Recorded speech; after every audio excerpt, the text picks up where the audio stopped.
বাংলাদেশে এত সুন্দর একটা জায়গা আছে, এই জায়গাটাকে আমরা ধরে রাখতে চাই, এটাকে আরো সুন্দর করতে চাই। তো দারুণ একটা জায়গা। আমার পিছে কত বিশাল বড় বড় পাথর। বাংলাদেশের মনে সবচেয়ে স্বচ্ছ পানির লেক যদি আমরা বলে থাকি, এটাই হচ্ছে সেই নীলাদ্রি লেক। এই জায়গার শুনশান নীরবতাটাই বলে দেয় যে এই জায়গাটা আসলে কতটা পিসফুল।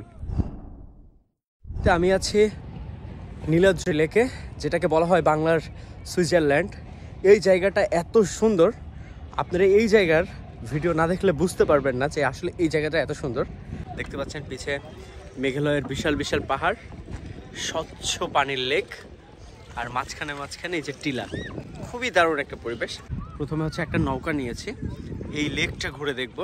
নৌকায় চড়ে চড়ে আমরা ভিতরে যাওয়ার চেষ্টা করব।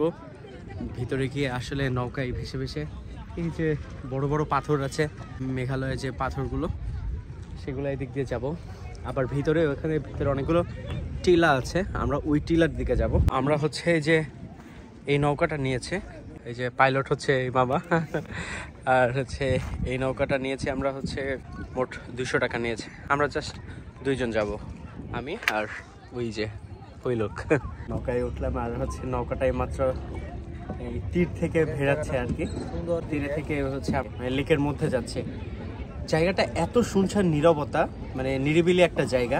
এই যে যারা এখানে ঘুরতে আসেন না, এটা কিন্তু মেঘালয়ের পাহাড়।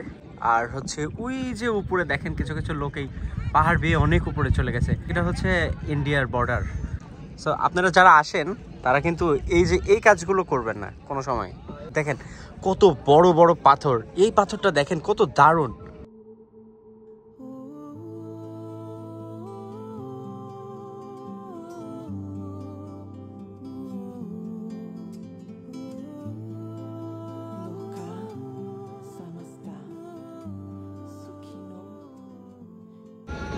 এই আপনারা কোত্থেকে আসছেন?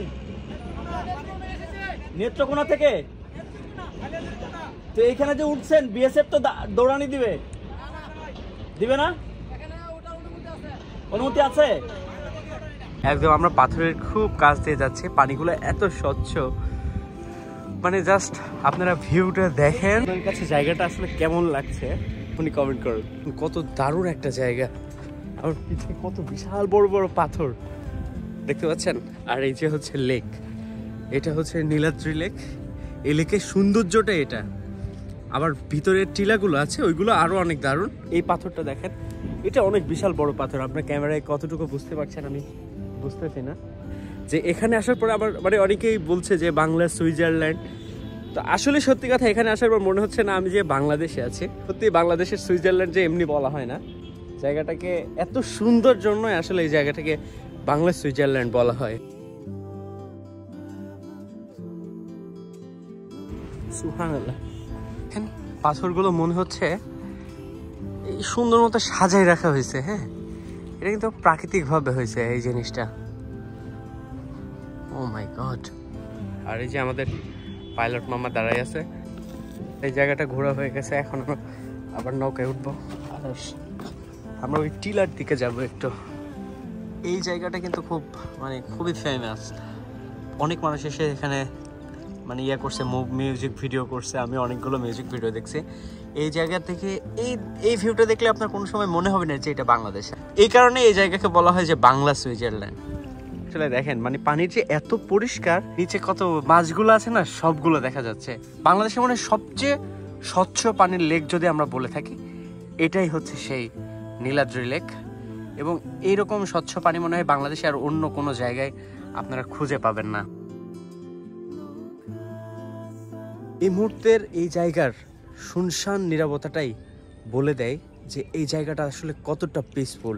সব কিছু কিন্তু দেখা যাচ্ছে একদম খুব স্মুথলি। হ্যাঁ, আপনারা এই জায়গাতে না আসলে আসলে এই জায়গার সৌন্দর্যটা কোনোভাবেই আপনাদেরকে আমরা বলে বোঝাইতে পারবো না। এত শান্ত জায়গা আমি বাংলাদেশে মনে হয় মানে দ্বিতীয়টা আর দেখি নাই। সো যারা যারা এখনও আসেন নাই, যদি প্ল্যান করে থাকেন কোনো জায়গায় ঘুরতে যাবেন, তাহলে নীলাদ্রি লেকের নামটা আগে টপ লিস্টে রাখবেন। পরবর্তী থেকে যখনই আসবেন এই জায়গায় আগে আসার চেষ্টা করবেন। নীলাদ্রি লেকের এই যে বড়ইর গাছের বড়ই খাচ্ছি এখন, খুবই মিষ্টি। এই গাছে বড়ই থাকা অবস্থায় যদি কেউ আসেন ওই নিচে দেখবেন অনেকগুলো পড়ে আছে একদম ভালো ভালো সুন্দর, এই যে এরকম পাকা পাকা বড়ই। এগুলো পানি দিয়ে ধুয়ে খাবেন, খুবই দারুণ লাগবে, খুবই মিষ্টি। একটা রিকোয়েস্ট করতে চাই, এই যে মানে জলের মধ্যে যে এই যে চিপসের প্যাকেট, তারপরে one time plate, one time খাবারের বক্স, এগুলো ফেলেছেন না, প্লিজ এগুলো করবেন না। এই জায়গার সৌন্দর্যটা আপনারা কোনোভাবে নষ্ট করবেন না, কারণ বাংলাদেশে এত সুন্দর একটা জায়গা আছে, এই জায়গাটাকে আমরা ধরে রাখতে চাই, এটাকে আরও সুন্দর করতে চাই। তাই আপনাদের কাছে রিকোয়েস্ট থাকবে যে যারা আসেন তারা যেন এই সৌন্দর্যগুলোকে আপনারা নিজ উদ্যোগে ধরে রাখবেন, কারণ এই বাংলাদেশটা আপনার আমার সবার। তাই আপনাদের কাছে রিকোয়েস্ট থাকবে এই কাজগুলো কোনোভাবেই করবেন না।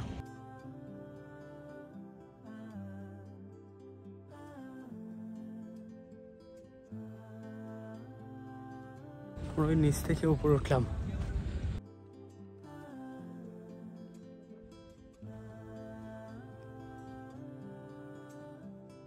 ঘোড়ার নাম হচ্ছে রংবাজ। একটু পরেই সূর্যটা ডুবে যাবে। বড়ই খেতে খেতে কথা বলছি, সরি। আর সূর্য অলরেডি পাহাড়ের ওপারে চলে গেছে। আমরা এখন হচ্ছে এই উপরটায় যাব, চলেন। সত্যি জায়গাটা খুবই শান্তিময় একটা জায়গা। একটু পর পরে যে পাকা বড়ই পাচ্ছি।